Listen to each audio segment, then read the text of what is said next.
The other interesting thing with your low back,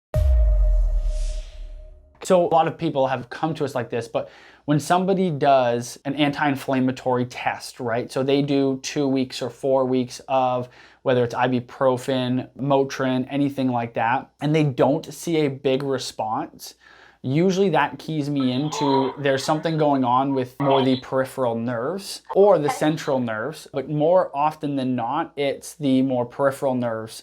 So in the low back, those are things like the cutaneous branches off the dorsal rami or the cluneal nerves, so the superior cluneal or the middle cluneal nerves. And that's where I think for you, the big differentiator would be with the physical exam is we know that you've got these image findings.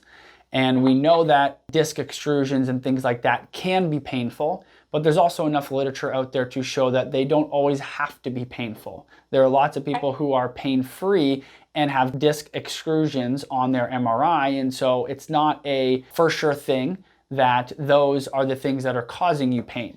That's where the physical exam would come in, where we would go through different maneuvers, palpation, orthopedic tests, neurologic tests, in order to try and differentiate, is your pain coming from these disc extrusions or is there something else that is contributing to your pain? Based off what you told me, at this point, I'm more likely thinking it's not the disc extrusions, just again, based off what I said about the Motrin test that you did, because most of the time, if you've got discogenic pain and you take an anti-inflammatory like that, it's gonna improve.